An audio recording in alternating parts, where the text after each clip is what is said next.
11 more days, guys, until WrestleMania 33. I am so fucking pumped. My first ever WrestleMania. 9 more days until I leave for Orlando. And today is not the official go-home show before the pay-per-view. That's next Wednesday.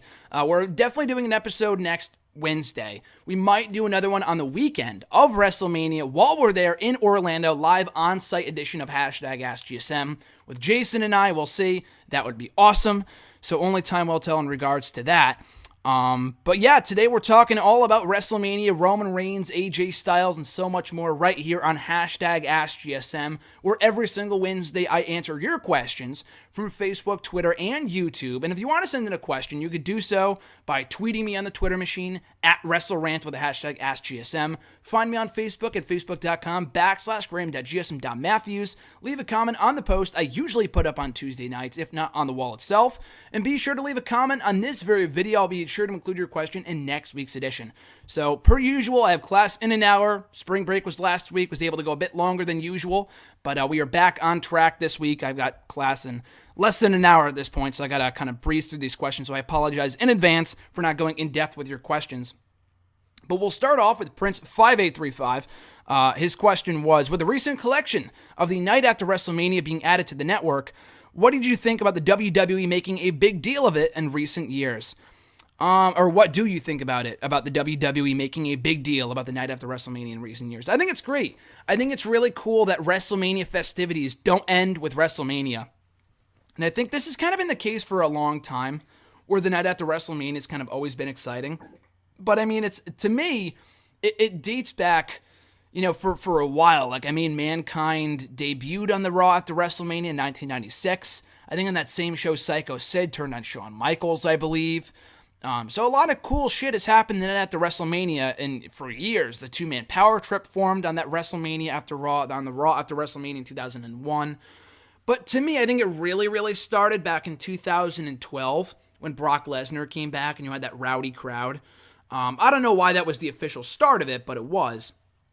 And it's kind of been an annual tradition for that Raw to be really good, have some memorable returns and debuts and shit like that. So looking forward to this year. But yeah, they do have the new collection on the network of like greatest moments from the night after WrestleMania that just don't go back to 2012, which I think, as I said, is really cool because the tradition does date back a lot farther than 2012. But you also have that WrestleMania Monday edition of WWE 24 coming up, covering that Raw at the WrestleMania last year, which is just as cool. And I think that's debuting. I mean, I don't know when the show's debuting on the network, but I know they're coming out with a DVD for it, I think this week, if not in early April. So that looks pretty promising. I can't wait to see that, whether it's in DVD form, on the network, whatever. But yeah, no, I'm completely fine with that. I think, if anything, I'm actually pretty excited for it. I think a lot of people in recent years have become more excited for the night after WrestleMania than WrestleMania itself. Next question from Prince5835. Favorite WrestleMania theme songs? No, I definitely did a video blog on this, I think 2 years ago. And you could check out the list for yourself. It might be different here. I mean, 2 years have passed. Maybe my likes of my taste in music has changed. Not really, but I think "Written in the Stars" by Tiny Tempa is still number one from WrestleMania 27. Yes, an absolutely atrocious show. Just that WrestleMania sucked, but the theme song was great. Probably my favorite WrestleMania theme song, up there with "Light It Up" by Rev Theory from WrestleMania 24. Wild Ones by Flo Rida RJ really turned me on to last year. I think I really like that song now. I'm not a huge Flo Rida guy, but I've kind of become one. I have a lot of songs by him on my iPod now, just from like not old at this point really, but from past WWE pay-per-view theme songs and shit. It's not among my favorite, but I think top three would have to be "Written in the Stars," "Light It Up."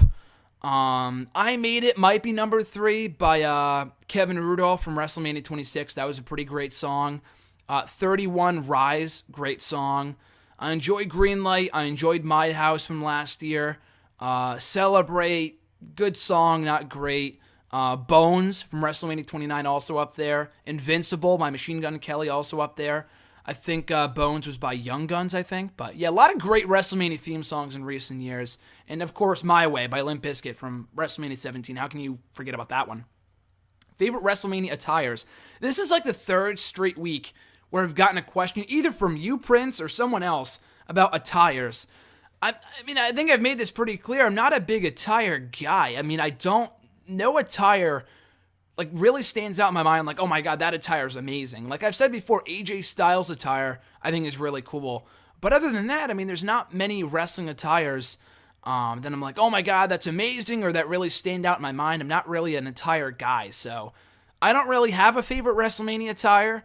I'm trying to think of like, I don't know, there's WrestleMania entrances that I thought were pretty great. Attires, not really. Like Rey Mysterio's, I guess, might be my favorite, because every year when he would come out, regardless of what year it was, he would always come out as like the Avatar or the Joker. I guess that would be kind of leading the list.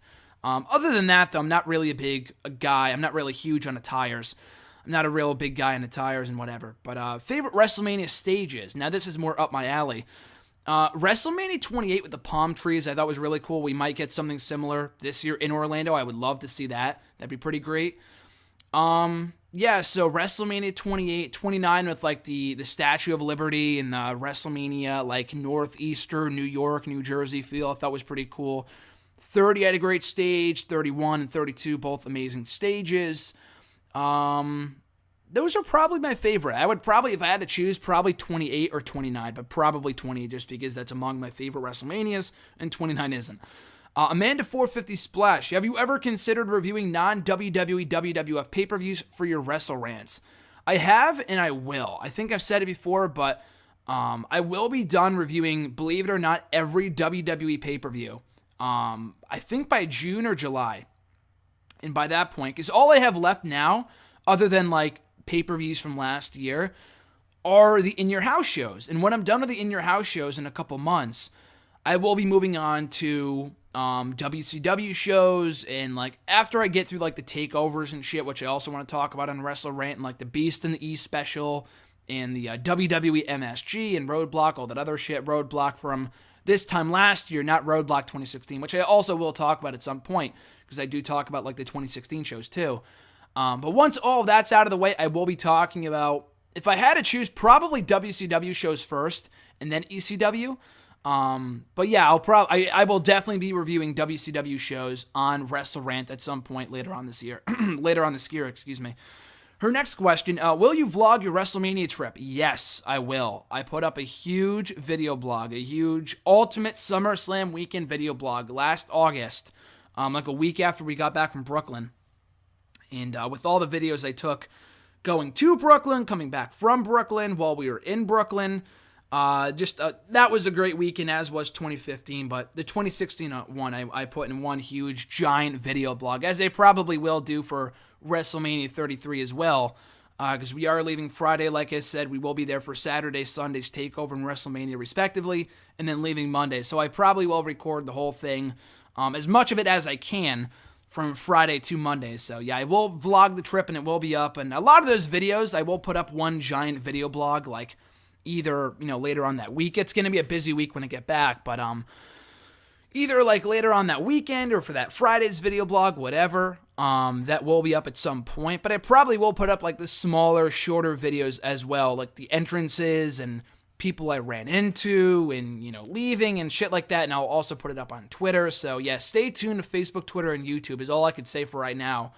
During WrestleMania weekend for like videos and shit like that I'll post, and definitely photos too. Her third question, if you could sign someone from Ring of Honor or TNA to a WWE/NXT contract, who would it be and why? From Ring of Honor, without question, Adam Cole.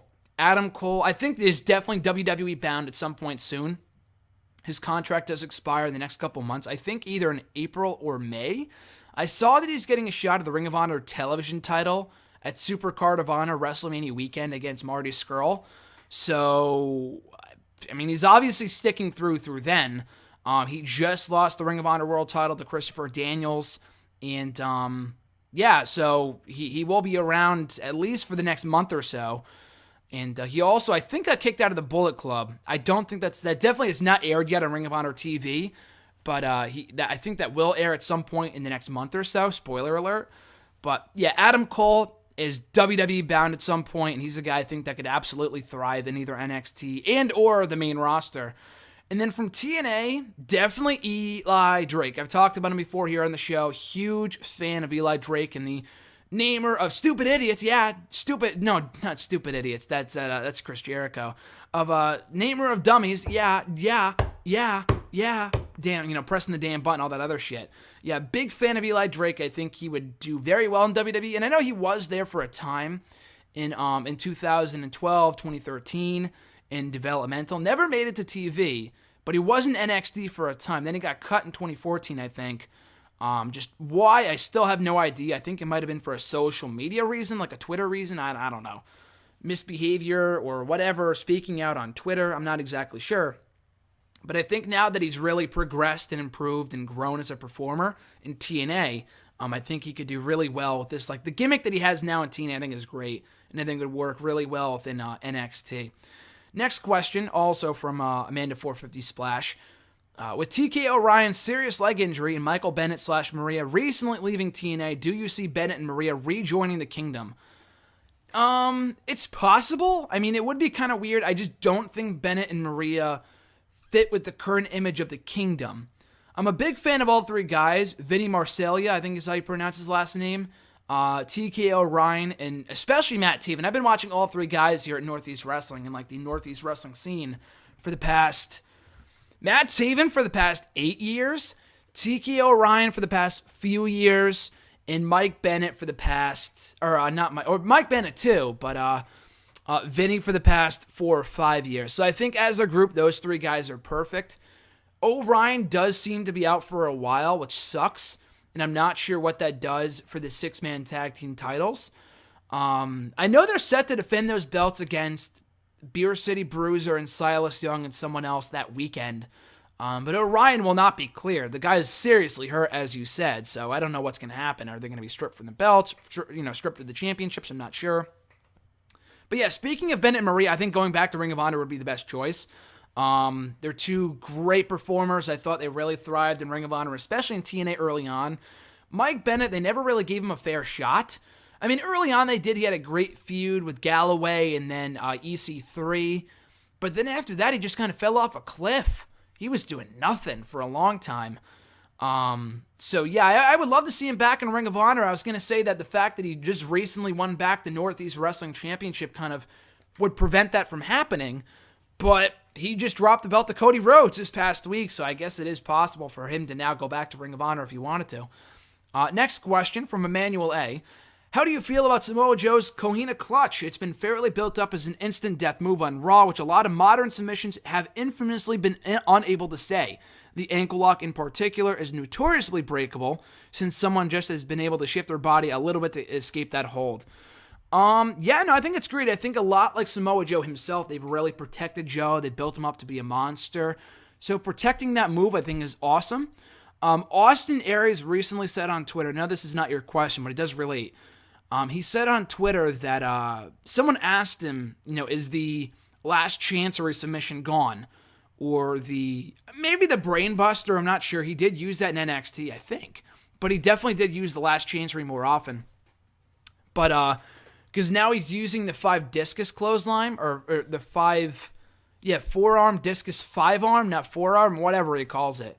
And he said, we have not yet banned, we haven't banned, basically in so many words, he said, we haven't banned the last chancery, I'm just waiting to pull it out at a good moment. And I think they're doing the same thing with the Muscle Buster. I find it very hard to believe that if they didn't ban the move after the Tyson Kidd injury a couple years ago, that because they didn't ban the move in NXT, he did it all the time in NXT, but he has yet to do it on the main roster. So I'm not sure what they're saving it for. He didn't do it at Fastlane. He might save it for WrestleMania, a show that he's not on yet, oddly enough. But just the protection of the move itself for both, saving that Muscle Buster for a special occasion and also the Cohina Clutch. They're really protecting that at the moment. I think is great, and I'm really glad they're protecting Samoa Joe. He's an awesome heel. He's a great performer. He's a very good wrestler. Samoa Joe can be a real badass, and he is, through the way they've been booking him so far on the main roster. Brandon A's got a couple questions here, also from YouTube. What do you think is the best run of consecutively good WWE pay-per-views? What time period is it, and what pay-per-view do you think starts the streak, and when does it end? That's really hard to say, just because for as many, I mean, there have been a few times in recent years. 2013 definitely. Not, was it last year? Maybe, yeah, last year too, 2013 and 2016. There was a good chunk of time where there was a lot of great pay-per-views. For 2013, WrestleMania 29 sucked, but Extreme Rules, was it? Yeah, Extreme Rules, Payback, Money in the Bank, and SummerSlam. Those 4 shows were amazing. And then the pay-per-view quality fell off a fucking cliff in the fall. 2016, kind of the same thing last year. WrestleMania 32, you kind of already know my thoughts on that. But Payback was really good. Extreme Rules, having been there, I thought was great. Money in the Bank, I thought was awesome. And Battleground was great too. SummerSlam was okay, but those 4 shows I thought were consecutively great. But that's not real. That's kind of a streak. That's only 4 shows for both 2013 and 2016, respectively. I would say 20, or not 20, but I was gonna say 2012 or whatever. No, but 2000. WrestleMania 2000 sucked, but just about every other pay-per-view that year was really, really good. So when does it end, though?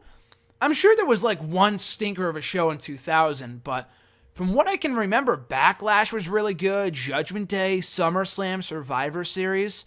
So I think 2000, I've said on the record before, I think the year 2000 is the best in-ring year for WWE.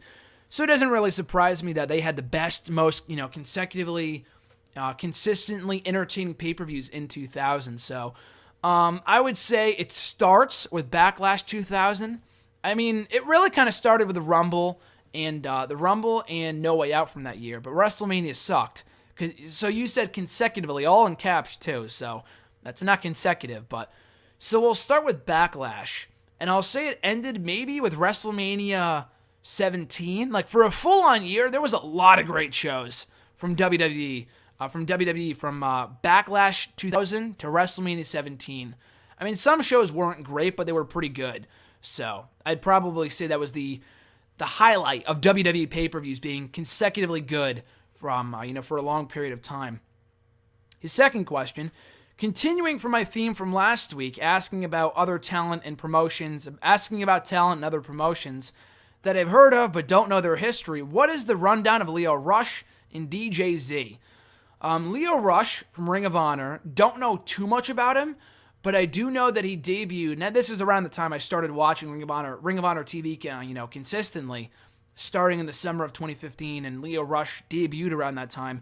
He won what they call the Top Prospect Tournament, which they bring in a bunch of unknown names from around the, I say from around the country, but it's really kind of around the Northeast wrestling scene, because that's where Ring of Honor is based out of. They do a tournament. Whoever wins gets a contract, I guess, and Lio Rush won. The guy is an amazing athlete. I really don't know too much about his history. I think there might have been something. I think I'm mixing him up with Rich Swann. I know Rich Swann's parents had passed away. Both of them had passed away. That's not Lio Rush's story, I don't think. I don't know what his story is exactly. I just know he's a really, really, really good athlete. He just recently challenged for the TV title at the 15th year anniversary show for Ring of Honor a couple weeks ago and had a fucking great match with Skrull over that TV title. But I think he's on his way out reportedly. From what I've read, he might be on his way out of the company. His contract is coming up. He won't re-sign. I've heard he might be NXT bound, which is awesome news because, again, the guy is a really, really, really good wrestler. So from a character standpoint, I don't know too much about him. He just debuted a year ago, and he might already be leaving, surprisingly enough. But what I can tell you is that the guy is really, really good. For DJZ, another really good athlete, formerly known as Zema Ion in TNA. He debuted in 2011. He's been around for a while. Two-time X Division champion. Getting my X championships mixed up there. A former, X Division champion, two-time X Division champion. He really didn't have much of a character. He was like a pretty boy character for a while in like 2011, 2012. He would like spray himself with hairspray, all this other shit, and would use that as a weapon. And then in 2013, he left TV for a while. I think he got hurt. And then he came back as a DJ, because I think that's what he does in real life. And, I think the gimmick is stupid. I think the DJZ gimmick is dumb. But the guy as a wrestler is really good. I've never been the biggest DJZ fan, but as a wrestler, he's a really good athlete. So again, a lot like Leo Rush, don't know too much about his character or what he's all about in real life. I do know that he's a DJ in real life, which is where that character comes from on TV. But he is among the bright spots of TNA's X Division, which is pretty depleted right now, but he is a good wrestler, though. His next question, what year in WWE had the best showing for all Big Four pay-per-views? Again, I'd probably have to go with 2000. No, I can't say 2000. No, not 2000. That was my answer for another question. 2002. Because in 2000, the Rumble was great, Survivor Series was great, SummerSlam was awesome, but WrestleMania sucked. I would go with 2002. WrestleMania 18, not a great show, but it was a pretty good show. And I don't know, but none of the Big Four pay-per-views that year were, awful, though. SummerSlam was amazing. Survivor Series was amazing. The Royal Rumble was great. WrestleMania was the weakest of the four, but it was still a pretty good show. I thought anyway. So I would have to go 2002. No other year can really say that. 2013 SummerSlam, I know, WrestleMania was great, but the other Big Four pay-per-views that year weren't really that good. 2001, maybe 01. I mean, the Rumble was pretty good. WrestleMania was great.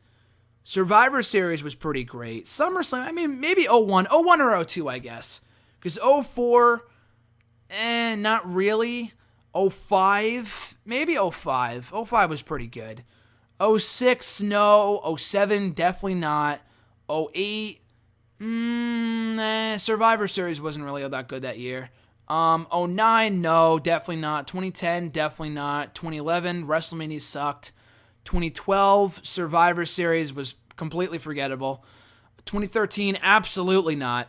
2014, no, the Rumble sucked. 2015,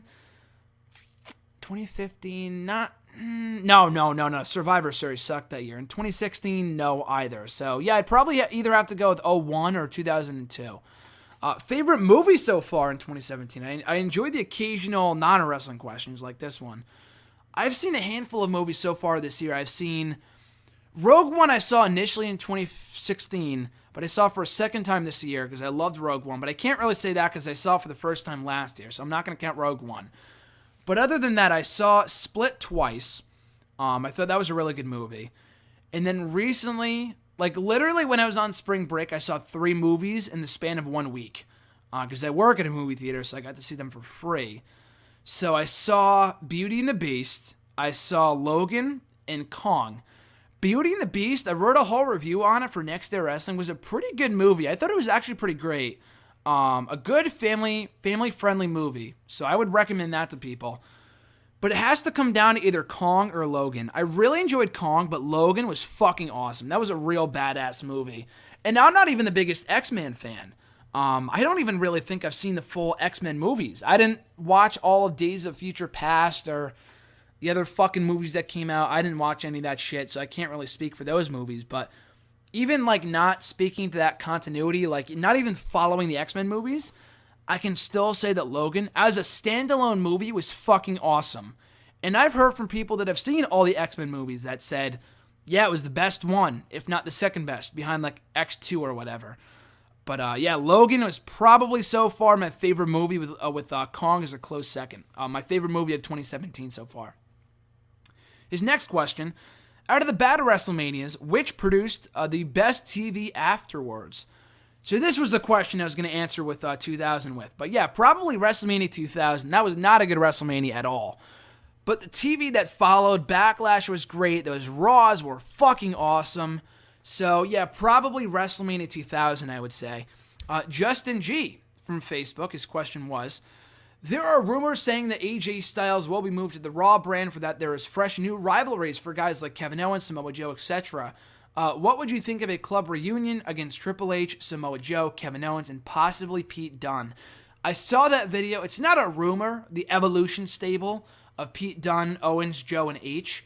It was some video that some dude made on YouTube, a custom Titantron of Dunne, Joe, Owens, and H. set to the Evolution theme song. It was fucking great, and that would be an awesome stable. It's not happening, though. I'll talk more about AJ going to Raw in a moment. Actually, at the end of the video, someone asked about it. I think Sal had asked about it, so I'll talk about it at the end.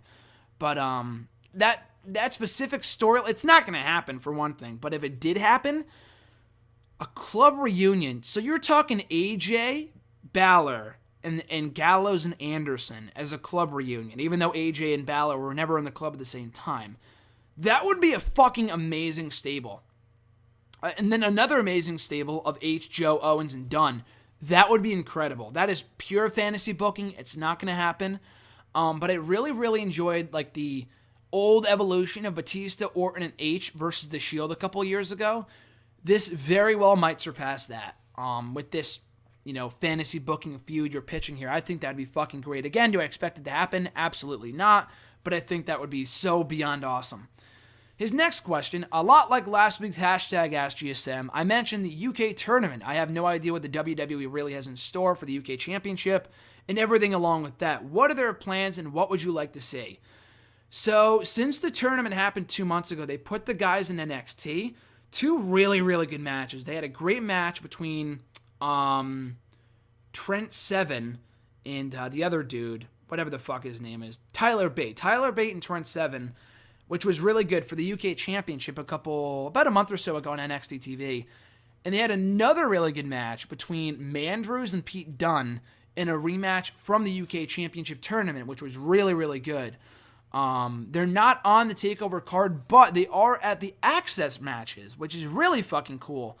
Those matches from guys from Evolve, from Progress Wrestling, ICW, that's really fucking cool. I really want to go to Access this year, so maybe if we go to Access, we could check some of those matches out, but it's a shame they're not going to be a TakeOver because they have been a part of NXT recently, but it would be, it will be cool to see them wrestle at Access over WrestleMania weekend, so I think that's the plan for the UK tournament guys right now, and they're also doing a live tour too, like a tour solely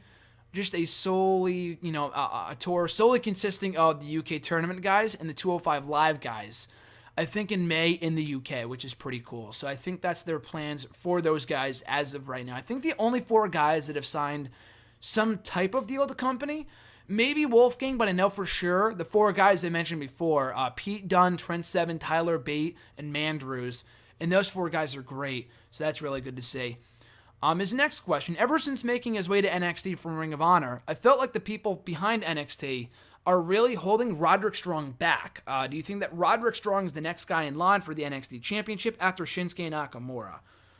Nakamura winning back that belt over TakeOver weekend would be just a complete waste, so I really hope that doesn't happen. I think he can be the one to beat Bobby Roode for the belt at some point down the line. Maybe a TakeOver Brooklyn 3 later on this year. But yeah, no, I got to agree. I don't know if it's the NXT officials holding him back or what. I mean, I'm a big Roderick Strong fan, but I will admit the guy doesn't really have much charisma. Not that he doesn't have charisma, he doesn't really have much of a character. But I think the fact that he hasn't really shined yet or really hasn't gotten on a roll yet is the fact that he hasn't really been able to showcase his skills. Like, when he can showcase his skills, like in the match that he had with Andrade Almas over at TakeOver San Antonio a couple months ago, it was one of the best matches of the night. It was probably my favorite match of the night. And those guys fucking killed it. So, again, yeah, no, I think with Roderick Strong, it's not that he's damaged goods or that he won't succeed or he's not a good fit for NXT. I disagree.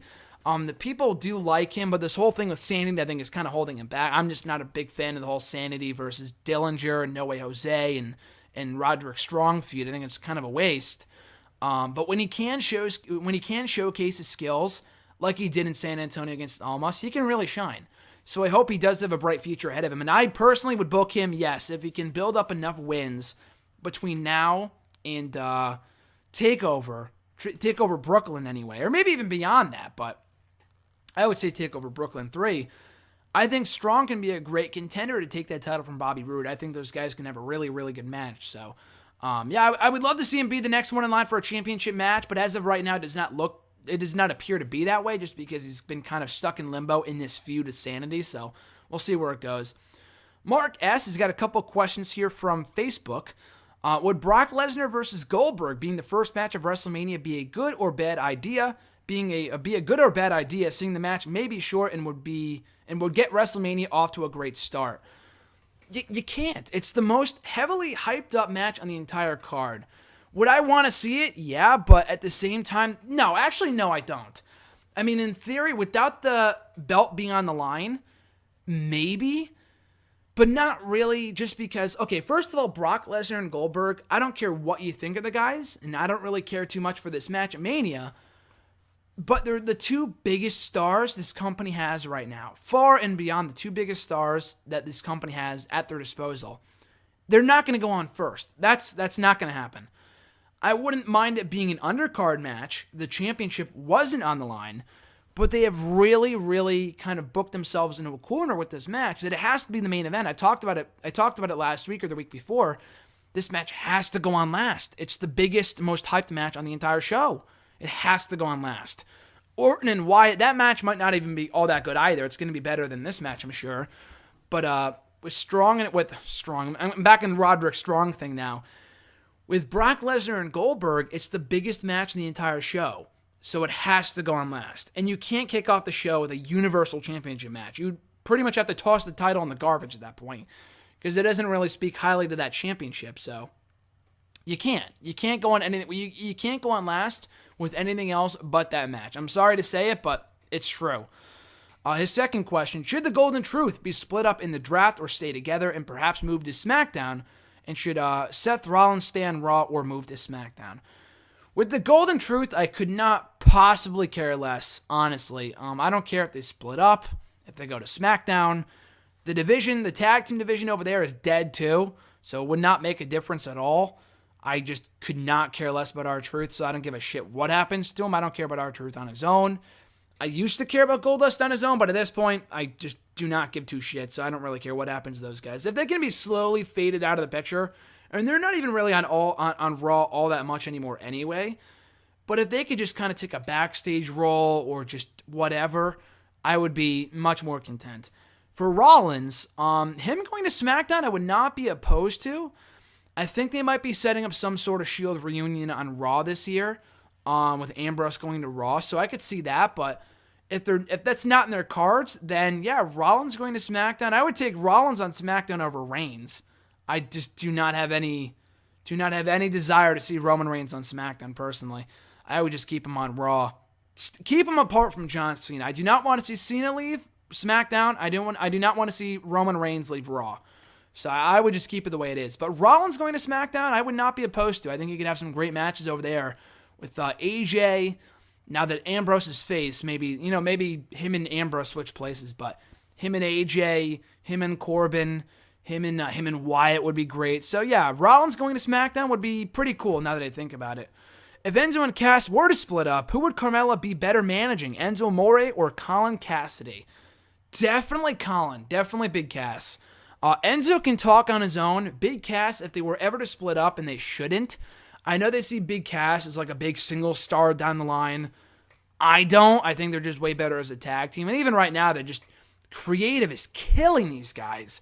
They have never felt any more irrelevant than they do right now. Like, just creative is killing these guys with what they're giving them or with what they're not giving them. I'm not really sure how to describe it. They've really lost their luster. But that being said, if they were to split up, which they shouldn't, I think a logical direction to take would be having Big Cass attack Enzo, because I think Enzo is more likable. I don't even know if I could really say that at this point, but I think he has more potential to be a good face than Big Cass on his own. And Enzo's just way better off as a manager. Just the guy is awful in the ring. That's why I really hope they don't split these guys up. But Big Cass and Carmella are a real life item anyway. So I think putting those two together as a heel combo would be pretty interesting over Carmella and Enzo. Next question, would JBL be a nice surprise entrant in this year's Andre the Giant Memorial Battle Royal or not? I mean, they tried to do that in the Rumble a couple years ago. I think it might have been the Rumble 2014. JBL's music hit, and he barely entered the ring before he got tossed out in mere seconds by Roman Reigns. So I don't know if he can, not that he can go. I think it'd be cool. He hasn't wrestled really a full-length match, the Rumble aside, since he retired at WrestleMania 25. I don't think he's in any real shape to wrestle again. I think if he wanted to wrestle, he would have done so when he came back 5 years ago. But it hasn't happened yet. It's not going to happen never. But, yeah, no, I think it wouldn't be the worst thing to have him have a quick one-off. You usually do see, like, quick one-offs or returns or debuts or whatever in that type of match. So, yeah, JBL being in there, it's not the worst thing in the world. I'd be completely fine with it. Andre G, welcome back to hashtag, my friend. His question was from Facebook. It seems like the Bullet Club has lost steam. What are your thoughts on the entire group? Yeah, they have lost steam, but I wouldn't say they're like dead in the water or we're like, I'm sick of seeing them. I mean, obviously there is something to be said for the fact that they're heels, but they're like faces in the US, or I'm not exactly sure what they are in the US or what they're supposed to be anyway. But no, the whole group, I mean, I like the Bullet Club. I have my Bullet Club shirt. I bought it at the All-Star Extravaganza pay-per-view, the Ring of Honor show from last September. And they have the Young Bucks. They have Kenny Omega, who are still very much popular. You have the Tama Tonga guy and the other dude, those two guys, and whoever. You have Cody Rhodes, who's more relevant now than he has been in a long time. Adam Cole, like I said earlier, recently left, which is a big knock to the group because Adam Cole was one of the best members of that group. But now that he's seemingly WWE bound, they had to kick him out, so that kind of sucks. They've been going on for, I think, 4 years now. I think the Young Bucks tweeted on Thursday of last week that the group celebrated 4 years on Thursday, which is pretty cool. So yeah, they have lost some steam, not a lot of steam, so I wouldn't disband them anytime soon. But if Kenny Omega was to ever leave, like, they do have that one star. Like, Adam Cole is gone now, which sucks. But Kenny Omega and the Young Bucks, to me, are the real, focal point of that group with Cole gone. Cody Rhodes is great, too. I know Justin asked about that last week and whether he's a good fit for the Bullet Club. I think he is. And you also have Hangman Page, too, he's also really, really good. But without Omega or without the Young Bucks, that group is nothing. So I really hope they don't split up anytime soon. They have lost steam, but they're not as dead in the water as like the NWO was towards the end of their run in WCW many years ago. Next question from Andre. Who should go to SmackDown, Sasha Banks or Charlotte? Now, I've said this before too. They have to split these two up. A lot like they have to split up Becky and Alexa on SmackDown. They have to split up Sasha and Charlotte on Raw. I would have Sasha go to SmackDown. I think she's a better fit for the blue brand than Charlotte. Even Sasha said herself, if they ever did a draft, and they did, she would want to go to SmackDown. Now, she didn't. She stayed on Raw because they had big plans for her. But the thing is, I'm going to have to go with Charlotte just because if they do turn Sasha heel, and they should, you can't turn her heel and then send her to SmackDown because unless Bayley goes to SmackDown too, I don't think they can both go to SmackDown. So you can't really do that. But and they should have those two feud going into SummerSlam. So, of the two, I'm going to say Charlotte, because then Sasha can really take over that top heel role on Raw. So, I'm going to say Sasha stays on Raw. As much as I want to see her on SmackDown, I think it just wouldn't do the feud. If they weren't going to do the feud with Bayley going into WrestleMania one-on-one, they have to do it at SummerSlam. And you can't do that if Sasha's on SmackDown and Bayley isn't. So, I'm going to say Charlotte to SmackDown. Send Charlotte to SmackDown. Keep Sasha on Raw. His next question, many people think that Roman Reigns should turn heel, but I think it's the wrong decision since he's on Raw. What do you think about the whole heel turn? It doesn't matter whether he's on Raw, SmackDown, NXT, fucking Smoky Mountain Wrestling. Roman Reigns has got to go heel. The guy is just, he's not a good face, but he's just not a good face right now. He got fucked over in the Rumble a couple years ago by Creative, at the Rumble 2015, and it's been all downhill for him ever since. There's been a few moments of greatness, like when he won the belt on Raw a couple years ago, but other than that, people just genuinely do not like this guy. And he would be such a great heel, that's the thing. You gotta go the heel route before he can go back to being a babyface. And people have been saying this for years. People said that in 2015, and he is still a babyface. This company, Vince McMahon, is so adamant. They are so fucking determined to get this guy over as the next big conquering hero, but it's not going to work unless he goes heel first. So yeah, I agree. Even Raw. No, I would agree. I think not that I agree, because you said that Raw, it would be the wrong decision, but I think it would be, if anything, the best decision they can do, not only for Roman Reigns, but for Raw. Like, you can do Roman Reigns and Seth Rollins again with the roles reversed, with Rollins as the face and then Reigns as the heel. But Raw needs heels anyway. I mean, you have Joe and Owens, but that's about it. Rusev's gone. Jericho just turned babyface. So you kind of need more top tier, and Balor's on his way back. So, and I don't really count Triple H, and neither do I don't really count Brock Lesnar either. So you kind of need top heels on Raw. And I think Roman Reigns fits that, that mold to a T. On the babyface side, you have Cesaro if he ever breaks out again. Hopefully he does. I don't think he will anytime soon. I hope he does, though. You have Cesaro on the back burner. You have Jericho. You have Seth Rollins. You have Finn Balor on his way back. So I think Raw is pretty much set. But I think, with the heel side, they could really use Roman Reigns. It's just for his own doing, for his own good doing, he would need to go heel first before he can ever succeed as a fan favorite. That's just the way that it goes. I got to go really, really soon, so I got to speed up the questions here. I apologize in advance again. But here we go. At Mr. Singleton 16, I guess the speed round here. How weird is it going to not have JR on commentary for what could be Taker's last match? I still say the WrestleMania 28 match he had with Triple H, that really, really good match, the Hell in a Cell match, end of an era, should have been Taker's last match. 20-0, end it there. JR was on commentary. It was just the perfect culmination for Undertaker, but they just had to bring him back for another match and another match and another match. It's like, oh my God, fucking hang it up already. And he doesn't even really look all that good anymore, even in the ring and appearance-wise, whatever. So it won't be that weird just because, JR has not called his last few WrestleMania matches, 29, 30, 31, or 32. So it won't be that weird, but I think it would have been perfect had JR called his final match at WrestleMania 28. That should have been his final match, is what I'm saying, for Undertaker. Next question. Do you believe the lovable loser gimmick is to be passable as an underdog? When did underdogs become losers?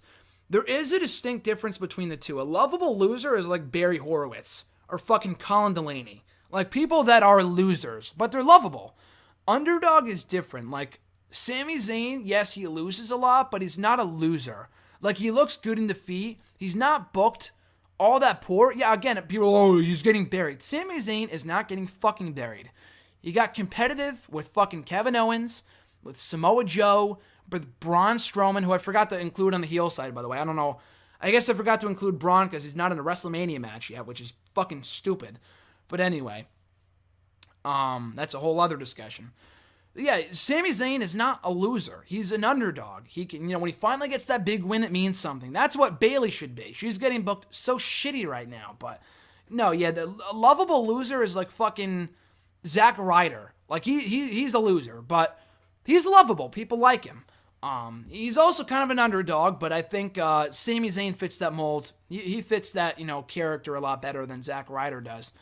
At Doughboy LA, will Noelle get a match with Stephanie at WrestleMania so she can kick Stephanie's ass? She won't. I think it's way too late to add that to the card. We already have a dozen matches as it stands right now. Nor do I really want to see it. Brie Bella was one thing a couple years ago because Brie Bella was at least a decent worker. Noelle, from what we saw on the Holy Foley special, and if you didn't see it, I don't blame you. The show sucked. She's not good. She's not really all that trained. So the match would be fucking terrible. I mean, then again, we had Vince and Shane at WrestleMania 17, and that was a great match for whatever it was. But that was a different time. So, no, she won't get a match, nor really should she. I think slapping Stephanie on Raw would be one thing, but to have a full-length match, I'm not a huge fan of that. At RJ_Marso, my brother RJ, his question was, what did you think of The Undertaker's burying of Braun Strowman on Raw? And he put burying in quotation marks because even RJ knows that to call that a burial would be dumb. He did not get buried, people. But that being said, I was not a fan of how Strowman was used on Raw 2 weeks ago, or how he was used, at Fastlane before that. It's really disappointing for a guy that has gotten himself over and that is really, really good, and that could be the next great big man in this company. He doesn't have a match in Mania. It's fucking dumb. He doesn't have a t-shirt. Also dumb. RJ would agree. I just was not a fan. That really broke my heart. The Taker and Roman stuff I thought was good, but having Strowman be a complete afterthought was fucking stupid. That was just fucking flat out dumb. His second question, if you could change one match besides Shane and AJ at WrestleMania, which one would it be? Oh man, a lot of matches. I would take Nia out of the women's match on the Raw side. I do not know why she needed to be added. She sucks. I would take her out of that match. That's really about it. I mean, I would change the whole card up, but really nothing you can do about it now. But yeah, I guess if there was really one big glaring thing I would change, it's that match. And taking out Nia Jax. I just do not think her presence is necessary in that match. Vincent Elisar, what match do you think should be the main event of WrestleMania? I answered this last week, but it's got to be Brock Goldberg. That's the biggest match they could do right now. The most hyped up match in the entire card. The match is gonna suck. It shouldn't be for the championship. I've said that time and time again, but it is. And it's going to be the main event, and it should be the main event, because it's the biggest match they could do right now, and Orton and Wyatt is just not a WrestleMania main event. I'm sorry to say. At the average grunt, what is worse, the Rock sharpshooter or Cena's STF? I almost said Rough Rider. It's the sharpshooter, sorry, for the Rock. Definitely Cena's STF. Rock sharpshooter is embarrassing, but Cena's been doing that STF for fucking 10 years, and it just never looks good. Nikki Bella has a better STF than her boyfriend does, which is sad. So yeah, the STF does not look painful at all. Neither does the sharpshooter, but The Rock can make it work. Does not look good, but Cena's STF is completely abysmal. And final two questions from @TheWrestleGuy from Twitter, Sal. His first question was, do you think it's a mistake if AJ Styles goes to Raw after WrestleMania? Of course, he'd be fine, but would SmackDown suffer too much? I do not want AJ to go to Raw. I think he's just way better off on SmackDown. Like you said, I think he would do fine on Raw. You know, he wouldn't get buried or would be a mid-card guy. I think the company sees his worth. They realize his worth. They're not gonna fuck that over just by putting him on Raw. But SmackDown would suffer. SmackDown has been the AJ Styles show for the past 6, 7, 8 months now.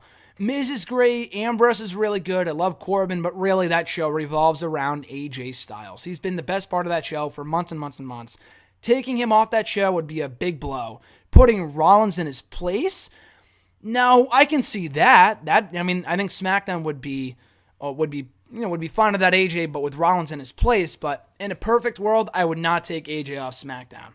And his last question, with the rumored match between Lesnar and Reigns at WrestleMania 34, is SummerSlam a more fitting place since that's a whole year away? Yeah, it is. I expect the match to change between now and WrestleMania. They're not going to fucking do that match at WrestleMania. Don't be silly. They might, don't get me wrong, but they change, they change their mind more than the weather. So they're not, when I say they, I mean Vince. So I think the match is a way better fit for SummerSlam. I do not want to see Brock as champion for a full year. That's just ridiculous. That's a lot of B pay-per-views without Brock Lesnar, without the champion. That's just dumb. So yeah, I would do the match at SummerSlam. I would really not do the match at all. But I understand why they're doing it. I think Braun and Brock is a better fit for SummerSlam, in my personal opinion. Or Joe and Brock, not really Roman and Brock. Been there, done that multiple times. But maybe Lesnar is the babyface and Reigns is the heel. But again, that's in a perfect world. I fully expect them to have Reigns be the one to beat Brock. That's been their plan for years now. They're not gonna, they're not gonna deter from that plan. They did at WrestleMania 31, but not in the long term, which I think is a mistake because Reigns is just fucking dying a death as a babyface. But yeah, of the two, if the match has to happen, I would go with SummerSlam over WrestleMania. And I cannot wait for Reigns to win that belt at SummerSlam in Brooklyn and have the crowd shit all over him as a babyface. So anyway, guys, that is hashtag. I got to get going in like mere seconds here. So if you want to send in a question for next week's go-home episode before WrestleMania, be sure to tweet me on the Twitter machine at WrestleRant with hashtag AskGSM. Find me on Facebook at facebook.com/GrahamDigestion.Matthews. Leave a comment on the post I usually put up on Tuesday nights, if not the wall itself. And be sure to drop your question down below in the comments section. I'll include it in next week's edition. So that being said, guys, enjoy the road to WrestleMania, or what's left of the road to WrestleMania. I will be there next week, and I cannot say it enough times. I apologize for sounding like a broken record, but I'm just so fucking excited. So fucking excited to be there. But yeah, have an awesome week, guys, and I'll catch your ass down the road to WrestleMania.